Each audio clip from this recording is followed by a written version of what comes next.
So this looks good, but a question comes to mind as we read some of these notes. It says here, don't show old tours. And so far we don't have any tours that are currently expired, tours that happened in the past. And so we don't know exactly what will happen on this display when those exist. So let's go ahead and create a dummy tour in order to figure out what will happen to our list of content when we have a tour that's occurred already. I'm going to jump back to the browser, and let's go ahead and click Add Content. Let's add a tour. We'll use expired tour for the title. We'll leave everything blank except for the dates. And let's go ahead and select the date that's in the past, so we know it's definitely expired. We'll leave all of the settings on their defaults and click Save. Okay, and let's jump back to the calendar. Now we have a tour now that occurs in 2008, so we can test expired tours. It displays here, which means that we need to adjust our view. Now so far we've dealt with a couple of components of a tour, fields and sort criteria, and to accomplish what we want to here, we're going to add a filter, another component of a view. So let's go ahead and edit this view by hovering over it and clicking the cogwheel, and then Edit View. And let's go ahead and scroll down until we see filter criteria here. So there's a couple of criteria that have already been added.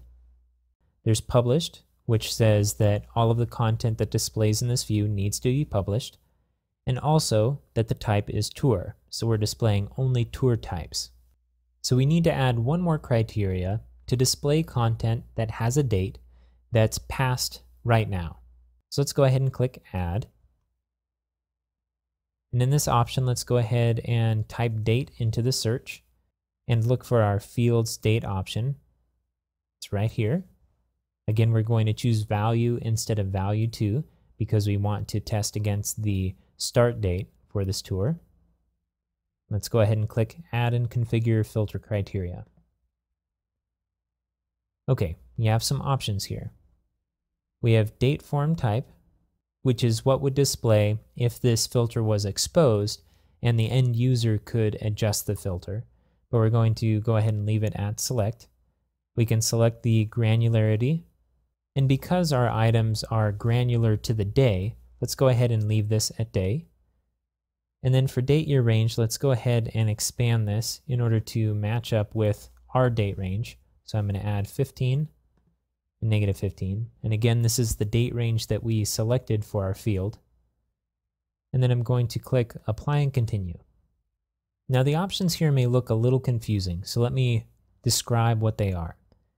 The operator explains the comparison that we're making between the date that we're setting here and the date of the content that we're dealing with. So for example, if we wanted to select a date that was beyond now, we would choose is greater than, and if we wanted to choose a date that was before now, we would choose less than. What we want is everything greater than now, so let's go ahead and choose is greater than. Over here, these options continue, and we can select a year, month, or day for a fixed time. Now we don't want a fixed time, we want whatever now is, and so we need to use a relative value. And if we read through this, we'll find out that we can write something like now, just the word now, in this date default in order to trigger a date that's for this particular moment. So let's go ahead and type in now in the date default. And let's go ahead and click Apply. And if we scroll down and we preview our calendar, we see that we only have 3 tours now. Our expired tour no longer exists. So let's go ahead and save this. I'm going to scroll up to the top and click Save. And now we see our calendar. Because we clicked this cogwheel in order to edit the view, it takes us back to the calendar whenever we save it. And we don't see our expired item in here anymore.